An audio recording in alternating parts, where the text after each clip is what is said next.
Welcome to Lakshya Computer Training Institute, Bongaigaon, মই Gyandeep sir. তো আজি আমি এক্সেলৰ 5th নম্বৰ ক্লাছ আৰম্ভ কৰিব গৈ আছো। ইয়াত আমি কিছুমান লজিক্যাল স্টেটমেন্ট ইউজ কৰিম, লজিক্যাল ফাংচন ইউজ কৰিম, true false, if else and or এই ধৰণৰ কিছুমান ফাংচনছ আমি ইউজ কৰিম। আজি সিম্পল দেখাব পাৰো या फिर সিম্পলৰ পৰা এডভান্সও দেখাব পাৰো, depend on the program, depend on the যোনটো এক্সাম্পল আমি ইউজ কৰিম তাতে বস্তুবিলাক আমি ট্ৰাই কৰিম তোমালোকক বুজাবৰ কাৰণে, ঠিক আছে। আৰু যদি তোমালোকে আমাৰ এটু চেনেলত নতুন আহিছা তেতিয়া হলে তোমালোকে আমাক সাবস্ক্ৰাইব কৰি লোৱা, ফলো কৰি লোৱা, তেতিয়া হলে তোমালোকে নতুন নতুন এডুকেশনাল ভিডিওস বিলাক আমাৰ এটু চেনেলৰ পৰা পাই থাকিবা, ঠিক আছে। তো কমপ্লিটলি আমাৰ যিমান ভিডিওস আছে কম্পিউটাৰ ৰিলেটেড, সফটওয়্যাৰ ৰিলেটেড গোটেইবিলাক অসমীয়াতে মই বুজাই আছো। So please follow my channel. তো বলা এতিয়া সময় নষ্ট নকৰো আৰু ডাইৰেক্টলি আমি স্টাৰ্ট কৰি দিও আমাৰ এক্সেল ক্লাসটো। তো আমি এক্সেল ওপেন কৰি লৈছো আৰু ইয়াত তুমি চাব পাৰা, ইয়াত আমাৰ ৰোল নম্বৰ, ইয়াত কিছুমান নেম আমি ষ্টৰ কৰিলো, তাৰ পিছত সাবজেক্টৰ মাৰ্ক আমি ষ্টৰ কৰিলো, মানে আমি ইয়াত ৰাখিছো। ষ্টৰ মানে কি, আমি ইয়াত সেভ কৰা কোৱা হয়, ঠিক আছে। তো এটো এজ এ আমাৰ তোমালোকে বুজি পাইছা যে এটো এক্সেল যত আমি বস্তুবিলাক আমাৰ ইনফৰমেশন আমি ইয়াত ষ্টৰ কৰো। তো ইয়াত ওপৰৰ হেডিংও চাই লবা কি কি লিখা হৈছে। ইয়াত মই বোল্ড কৰি দিলো, ইভেন মই এটা কালাৰ ইয়াত এপ্লাই কৰি দিও। তো টোটাল তোমালোকে জানা কেনেকৈ ওলাব লাগে। ফাংচনটো হল ইকুৱেল সাম লিখিবা, ব্ৰেকেট ওপেন কৰিবা এন্ড গোটেইবিলাক সিলেক্ট কৰি লবা and close bracket. Enter press কৰাৰ লগে লগে তুমি চাব পাৰিবা তোমাৰ এনসাৰ ইয়াত আহি গৈছে, টোটাল মাৰ্ক আহি গৈছে গোটেইবিলাকৰ যেকেটা সাবজেক্ট আছে। ওকে, তো ইয়াত মই ক্লিক কৰিলে তুমি যেনেকৈ ইয়াত ক্লিক কৰিবা চাব পাৰিবা যে তোমাৰ ফৰ্মুলাটো কেনেকৈ তুমি লিখিছা, ফৰ্মুলা 12। ইয়াত ডাবল ক্লিক কৰিবা, চাব পাৰিবা কোনটো কোনটো সেল সিলেক্ট কৰা হৈছে। আমি C2 পা G2 লকে সেল সিলেক্ট কৰিছো, দেন এন্টাৰ প্ৰেছ কৰি দিছো। তো আমাৰ ফৰ্মুলাটো কি, equal sum bracket C2 colon G2। Okay, তো এটো আমাৰ হৈ গল। দেন তুমি ইয়াত ক্লিক কৰি কিনে সাইডত কৰ্নাৰৰ পা কি কৰিবা, লেফট ক্লিক প্ৰেছ কৰি ড্ৰেগ কৰি দিবা এনেকৈ, দেন তোমাৰ এনসাৰ আহি গল। এতিয়া আমাৰ পাৰ্সেন্টেজ ওলাব লাগে। তো পাৰ্সেন্টেজও মই ইয়াৰ আগৰ ক্লাছত ওলাইছো, মাৰ্কশিট ক্যালকুলেশনও কৰিছিলো, কিন্তু আমি ইমান ডিপলি কৰা নাই, সিম্পল ভাবে কৰিছিলো। তো এতিয়া আমি পাৰ্সেন্টেজটো ওলাইলো, এটো সেম, এটোও কৰা হৈছিল। তো ইয়াত এভাৰেজ লিখিবা, এভাৰেজ লিখাৰ পিছত তোমালোকে কি কৰিবা, যে কেটা সাবজেক্ট আছে তাৰ পৰা সেই কেটে সিলেক্ট কৰিবা, ঠিক আছে। যেনেকৈ English, Assamese, science, social, maths এই কেটা সিলেক্ট কৰাৰ পিছত তুমি সিম্পলি ব্ৰেকেট ক্লোজ কৰা, এন্টাৰ প্ৰেছ কৰি দিয়া। তুমি চাব পাৰা তুমি you will get your percentage, ঠিক আছে। তো তোমাৰ পাৰ্সেন্টেজ আহি গল। আৰু তাৰ পিছত তুমি এটো ইনক্ৰিজ ডিক্ৰিজ কৰিব পাৰা, ইয়াত চাব পাৰা ইনক্ৰিজ ডেসিমেল, ডিক্ৰিজ ডেসিমেল। তো ইয়াৰ পৰা তুমি বঢ়াব পাৰা, কমাব পাৰা, এটো হৈ গল। দেন এতিয়া আহিল আমাৰ এটা ইন্টাৰেস্টিং বস্তু। তো ইয়াত আমি কি কৰিম যে কোন স্টুডেন্ট পাস, কোন স্টুডেন্ট ফেল এইবিলাক আমি ইয়াত ডিসপ্লে কৰাব বিচাৰিছো। তো মানি লোৱা কোনোবা স্টুডেন্টৰ পাৰ্সেন্টেজ আমি কৰি দিও 30 পা কম, মানে মিনিমাম 30 পাব লাগে, যোনটো পার্সেন্টেজ আমি কমাই দিও। সো আমি 23, 25, 22, 27 and 26। তো এতিয়া তুমি চাব পাৰা 24% আহিছে, মানে গোটেইবিলাক সাবজেক্টত ফেল হৈছে, ঠিক আছে। তো ফার্স্ট আমাৰ কি ইয়াত লজিকটো কেনেকৈ হ'ব, কি ইউজ কৰিবা, তো এইটো সো। তো যেতিয়া তুমি এই ধৰণৰ, যেতিয়া তুমি ৰেজাল্ট ইয়া কিছু গ্ৰেড ডিক্লেয়াৰ কৰিবা এই ধৰণৰ, মানে ঠিক আছে, তেতিয়া আমাৰ ট্ৰু ফলছ অলপ শিকিব লাগিব। ইয়া তুমি ক'ব পাৰিবা যে আমাৰ অলপ ইফ এই স্টেটমেন্টটো আমি ইয়াত ইউজ কৰিম, লজিক্যাল স্টেটমেন্ট হয়, ইয়াত আমি ইফ বস্তুটো ইউজ কৰিব লাগিব, মানে যদি। তো ইয়াত কেনেকৈ হ'ব, আৰু এটা বস্তু মনত ৰাখিবা, ইফ যেতিয়া ইউজ কৰিবা ইয়াত ট্ৰু হ'ব ইয়া ফলছ হ'ব, ঠিক আছে। তো ইয়াত তুমি ইকুৱেল দিবা, ইকুৱেল দিবই লাগিব মাষ্ট। তাৰ পিছত ইফ লিখিবা, ইফ লিখাৰ পিছত তুমি ব্ৰেকেট দিবা, ব্ৰেকেট দিয়াৰ পিছত ইয়াত চাব পাৰা লজিক্যাল টেষ্ট, মানে কাৰ লগত তুমি লজিক্যাল টেষ্ট কৰিব বিচাৰিছা, কোনটো সেলৰ সেলটো লৈ কিনে, সেল মানে এই বক্স বিলাক লৈ কিনে।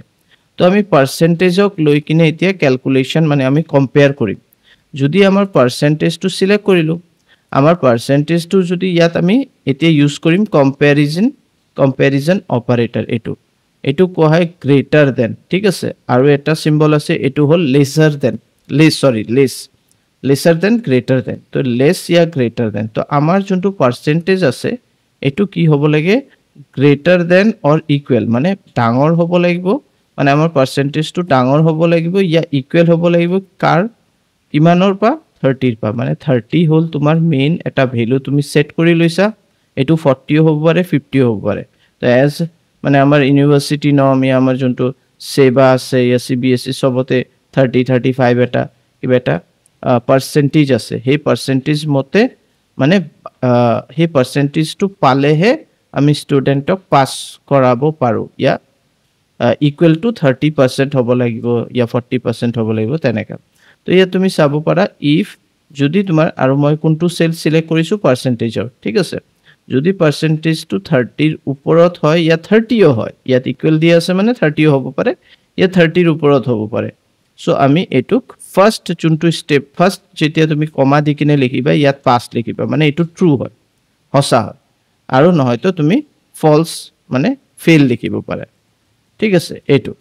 এন্ড ব্ৰ্যাকেট ক্লোজ তাৰ পিছত তুমি এন্টাৰ প্ৰেছ কৰি দিবা এতিয়া তুমি চাব পাৰা ইজিলি তোমাৰ পাস ফেল ইয়াত লিখা আছে যদি তোমাৰ হসা হয় তেতিয়া হলে প্ৰথমটো প্ৰিন্ট হ'ব যদি মিছা হয় তেতিয়া হলে সেকেন্ডটো প্ৰিন্ট হ'ব তো এটুকে আমি ট্ৰু ফলস কও এতিয়া মানুহে ক'ব যে ট্ৰু ফলস কৈ আছে বুজি পোৱা নাই মানে ইয়াত কি হয় হসা মানে যদি 30 ৰ ওপৰত হয় তেতিয়া হলে আমি ট্ৰু দি দিও আৰু যদি ফেল হয় আমি ইয়াত ফলস দি দিও ঠিক আছে ফলস মানে মিছা তো ইয়াত আমাৰ ট্ৰু লাই গল তো আমাৰ ইয়াত যোনটো কন্ডিশন দিছো সেই হিচাপে এটো ট্ৰু লাইছে কেলে কি 30 ৰ ওপৰত ইয়া ইকুৱেল টু 30 মানে 30 আছে ইয়া 30 ৰ ওপৰত আছে পাৰ্সেন্টেজ তেনেকে আমাৰ গুটেবিলাক ওলাই গল লাষ্টৰটো আমাৰ ফলস কেলে ওলাইছে কেলে কি আমি ইয়াত কন্ডিশনটো দিছো যে 30 হ'ব লাগিব নহয়তো 30 ৰ ওপৰত হ'ব লাগিব তেতিয়া হলে এটো আমাৰ ট্ৰু হ'ব ইয়া পাস হ'ব তো হেতুৱে সো এতিয়া আমি ইয়াত কি কৰো अगेन আমি চেঞ্জ কৰিলো তোমালোকৰ সুবিধাৰ কাৰণে ঠিক আছে ইয়াত মই পাস লিখি দিলো ইয়াত মই ফেল লিখি দিলো ঠিক আছে তো এটো এটা সিম্পল ভাবে মই তোমালোকক বুজাই দিলো যে কেনেকে তুমি পাস ফেল ওলাবা এতিয়া কাবাৰ মাৰ্ক তুমি কমাই দিয়া যেনেকে 31 কৰি দিলা কাবাক 32 দেন 33 এটো পাসে দেখাবো কেলে কি 30 ৰ ওপৰতে লাব তোমাৰ obviously সব মাৰ্কসতে 27 21 এনেকে দেখাব লাগিব ঠিক আছে তেতিয়া হলে আমাৰ 23% ফেল ওলাই গৈছে ওকে এতিয়া কেতিয়াবা কন্ডিশনটো এনেকা হ'ব পাৰে যে মানি লোৱা তোমাৰ ইয়াত আমি মানি লোৱা দুটা সাবজেক্টত ফেল আছে ঠিক আছে মাজত দুটা সাবজেক্ট হে স্টুডেন্টটো তো ফেলই হ'ব যদি দুটা সাবজেক্টত হি ফেল আছে তো আমি কি কম ফেল হয় নে নহয় মানি লোৱা কোনোবা হি 34 পালে কোনোবা হি পালে 36 কোনোবা হি পাই গল 50 কোনোবা হি পাই গল 26 আৰু এটা সাবজেক্টত পাই গলে পালে 30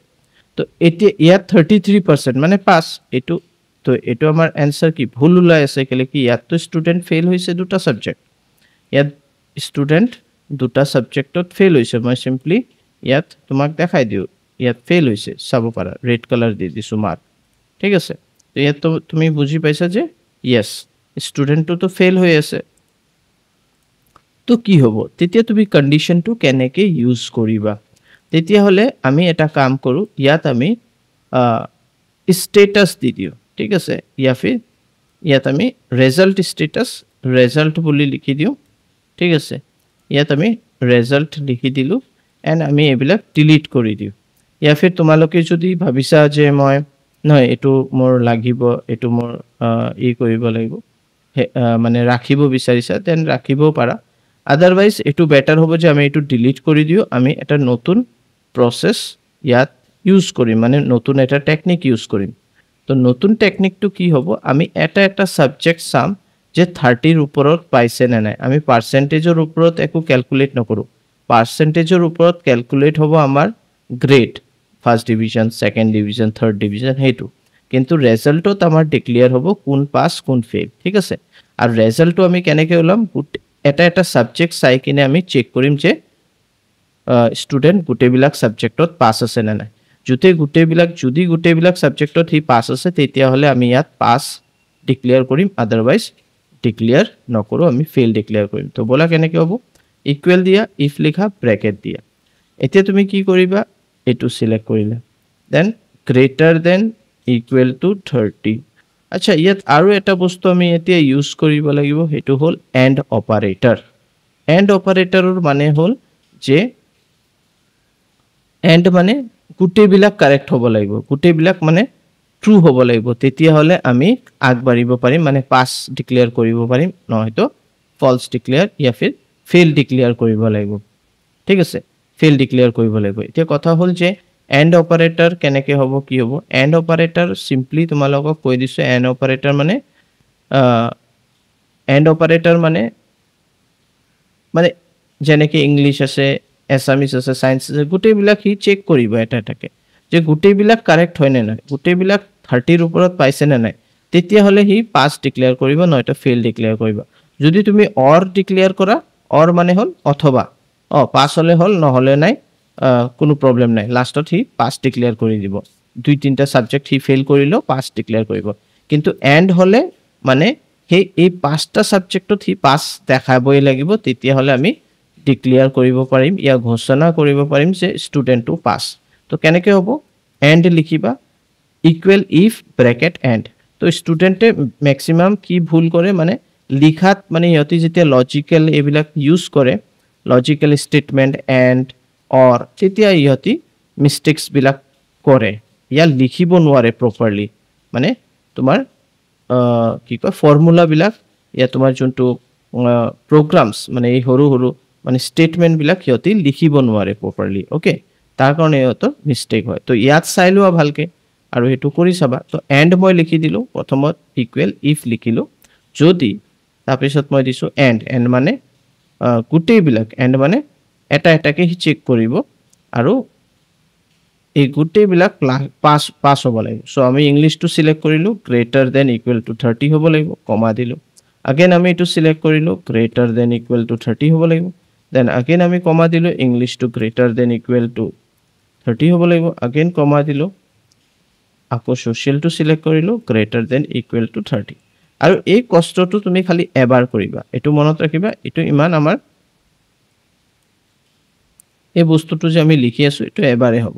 তো আমাৰ ছ'চিয়েললৈকে হৈছে মেথছ বাকী আছে তো আমি মেথছটো চিলেক্ট কৰিলোঁ গ্ৰেটাৰ দেন ইকুৱেল টু 30 তো ইয়াত তুমি চাব পাৰা আমি গোটেইবিলাক আমি আমাৰ চেক কৰাৰ আছিল গোটেইবিলাক চিলেক্ট কৰাৰ পিছত ব্ৰেকেট ক্লোজ কৰি দিবা যেনেকৈ এণ্ডৰ পিছত তোমালোকে ষ্টাৰ্ট কৰিছা ঠিক আছে মানে লজিকেল যোনবিলাক তুমি কম্পেৰিজন অপাৰেটৰ ইউজ কৰি আছা তাৰ আগত তুমি ব্ৰেকেট ক্লোজ কৰিছা হয় নাই সৰি অপেন কৰিছা তো ক্লোজ কৰিব লাগিব তো এই গ্ৰেটাৰ দেন ইকুৱেল টু এইবিলাকক আমি কম্পেৰিজন অপাৰেটৰ কোৱা হয় তুমি গুগলত আৰামছে এইবিলাক ইয়াত ক্লিক কৰিলে তুমি গুগলত চাব জাষ্ট ইয়াত লিখিবা এক্সেল লজিকেল এইটো লিখাৰ লগে লগে তুমি ইয়াত লজিকেল ফাংচন ইন এক্সেল আৰু formula that return either true or false ঠিক আছে তো ইয়াত তুমি সেট কৰিব লাগিব condition or set of condition there are use to test condition make decision তো এইটো ডিচিশ্যন লোৱাৰ কাৰণে আমি ইউজ কৰোঁ তো কেনেকুৱা ধৰণৰ থাকে ইফ এণ্ড অৰ নট ঠিক আছে এক্সৰ এইবিলাক থাকে তো ইয়াত আৰু ডিটেইলছ আছে কিন্তু আমাৰ সময় কম বুলি আমি ডাইৰেক্টলি এই হিচাপে তোমালোকক দেখাই দিলোঁ তো ইয়াত চিম্পলভাৱে বঢ়িয়া আছে মই ইয়াত লিখি দিলোঁ এতিয়া আমাৰ এই কণ্ডিশ্যন ফুলফিল হৈ গ'ল এতিয়া আমি এটা কমা দি দিওঁ দেন ডাবল কোটছৰ ভিতৰত পাছ লিখি দিওঁ দেন আৰু এটা কমা দিওঁ মানে যোনটো ফলছৰ কাৰণে হ'ব সেইটো হ'ব ফেইল তাৰপিছত ব্ৰেকেট ক্লোজ কৰা হ'ল এতিয়া আমি এটা এণ্টাৰ প্ৰেছ কৰোঁ যেনেকৈ আমি এণ্টাৰ প্ৰেছ কৰি দিওঁ আমাৰ এইটো পাছ ওলাই গ'ল এণ্ড দেন আমি ড্ৰেগ কৰি দিলোঁ তো তুমি চাব পাৰা ইয়াত 33% আছে তেতিয়াও ইয়াত আমাৰ কি দেখাইছে ফেইল দেখাইছে ইয়াত পাছ দেখাইছে 66% আৰু গোটেইবিলাক পাছ তলৰটো আমাৰ এটা সাবজেক্ট ফেইল ৰাখোঁ বাদ বাকী আমি পাছ কৰাই দিওঁ তেতিয়াহ'লেও সি ফেইলে দেখাব ঠিক আছে তেতিয়াহ'লেও সি ফেইলে দেখাইছে 53% বাট that guy is fail because ইংলিছত পাইছে 23 তো এনেকৈ আমি পাৰফেক্টলি আমাৰ ৰিজাল্ট ওলাব পাৰোঁ এতিয়া আমি ওলাম গ্ৰেড তো গ্ৰেড কেনেকৈ ওলাবা গ্ৰেড ওলাবৰ কাৰণে সিম্পলি ইকুৱেল দিবা ইফ লিখিবা যদি এতিয়া আমি লজিক্যাল টেষ্ট ইউজ কৰিম মানে কোনটো পাৰ্সেন্টেজ যদি তোমাৰ গ্ৰেটাৰ দেন ইকুৱেল টু প্ৰথমতে তুমি সবচে বেছি নম্বৰ ওপৰত কম্পেয়াৰ কৰিব লাগিব মানে 80 মানে 80 ৰ ওপৰত যদি ষ্টুডেন্টটো পায় ইয়া 80ও পায় ইকুৱেল টু 80 আছে ইয়া 80 ৰ ওপৰত যদি তোমাৰ পার্সেন্টেজ হয় তেতিয়া হলে আমি তাক কৈ দিম ডিস্টিংশন ঠিক আছে কমা দিলো अगेन ইফ লিখিবা এতিয়া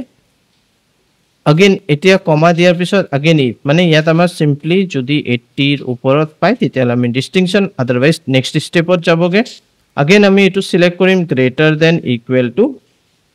60 যদি 60 পায় ইয়া 60 ৰ ওপৰত পায় তেতিয়া হলে ফার্স্ট ক্লাস কমা দেন আমি अगेन ইয়াত দিম if যদি তোমার পার্সেন্টেজ টু আমার গ্রেটার দেন ইকুয়াল টু 45 হয় তেতিয়া হলে second class comma if bracket again এটো সিলেক্ট কৰিবা তো লিখাৰ তৰিকাটো তোমালোকে চাই লোৱা কেলে কি ষ্টুডেন্টে মিস্টেক কৰে ঠিক আছে তো তাত মই এন্ড অপাৰেটৰ লগাইছো তাৰ কাৰণে তাত অলপ বেলেগ ধৰণৰ লিখিছো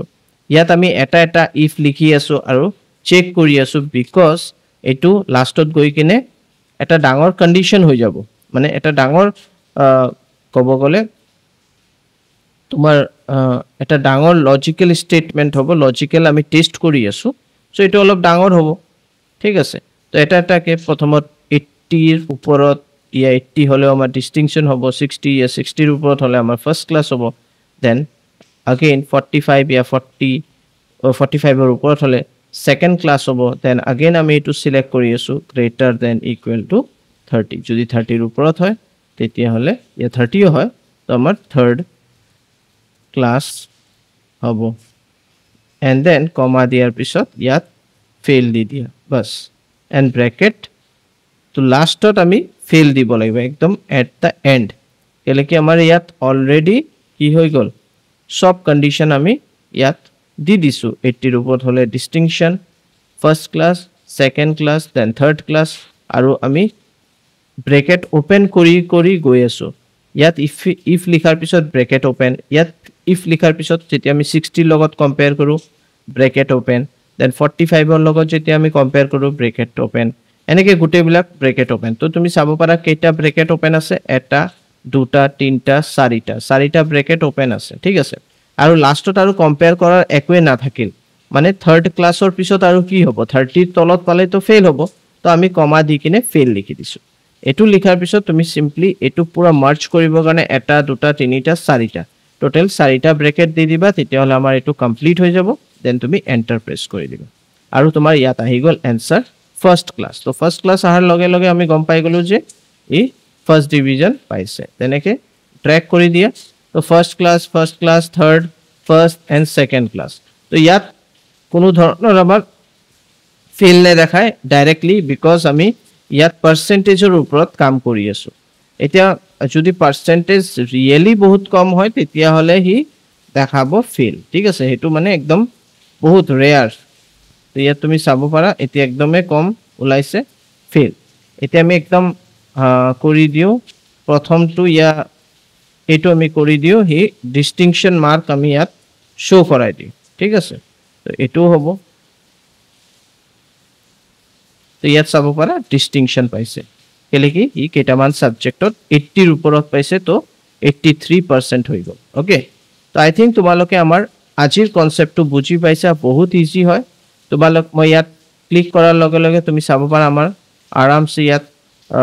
ফৰ্মুলাটো শো হৈ আছে আমাৰ যোনটো স্টেটমেন্ট যোনটো আমাৰ ফৰ্মুলা বাৰত যোনটো স্টেটমেন্ট ইয়া লজিক্যাল টেস্ট আমি ইয়াত ইউজ কৰিছো ঠিক আছে কন্ডিশন চেক কৰিছো ঠিক আছে হসা নে মিছা কি এই গুটেই বিলাক ইয়াত তুমি চাব পাৰিবা গ্ৰেডৰ কাৰণে ৰিজাল্টৰ কাৰণে তুমি চাব পাৰিবা কি ইউজ কৰিছো কেনেকে এন্ড অপাৰেটৰ ইউজ কৰিছো তো ইয়াত তুমি এই গুটেই বিলাক বস্তু বুজি পাইছা আই থিংক সো আশা কৰো আজিৰ এইটো এটা ইণ্টাৰেষ্টিং আৰু এটা মানে ইম্পৰ্টেণ্ট ভিডিঅ' আছিল বিকজ তোমালোকে এই ধৰণৰ কনচেপ্ট যেতিয়া শিকিবা তুমি ইজিলি যিকোনো প্ৰব্লেম সলভ কৰিব পাৰিবা তো লাহে লাহে মই আৰু বেসিক বস্তু শিকাম ইফ স্টেটমেন্ট ঠিক আছে এণ্ড স্টেটমেন্ট অৰ স্টেটমেন্ট কেলেকে আজি ম্যাথছ কেলেকে মই অলৰেডি তোমাৰ মাৰ্কশিট দেখাই দিছো তাৰ কাৰণে ভাবিলো যে এটো বেটাৰ অপচন হ'ব যে যদি মই কোনো ধৰণৰ মাৰ্কশিটত এই ধৰণৰ প্ৰবলেম সলভ কৰি দেখাও তো এটো এটা ভাল প্ৰবলেম সলভ কৰি দেখালো মানে এটো সবৰ কাৰণে সুবিধা হয় ইয়াত মই মাৰ্কশিট ক্যালকুলেশন লিখি দিছো মই এটা ইন্ডিভিজুয়ালি ভিডিও বনাম য'ত তোমালোকক দেখাম যে কেনেকৈ আমি if else and or operator use কৰা হয় হেতু মই তোমালোকক দেখাম এটা সেপাৰেট বেলেগ এটা ভিডিও ঠিক আছে তো আশা কৰো আজিৰ ভিডিওটো তোমালোকে বুজি পাইছা ভালকে যদি তোমালোকে আমাৰ ভিডিওছ বিলাক ভাল পাই আছা ইয়া ফলো কৰি আছা আমাৰ চেনেলক চাই আছা প্লিজ লাইক কৰিবা শেয়াৰ কৰিবা ম্যাক্সিমাম পাৰিলে শেয়াৰ কৰিবা এটোই মই আশা তোমালোকৰ পৰা ৰাখিছো তো ইয়াতে সমাপ্ত কৰো আজিৰ ভিডিওটো thank you bye bye take care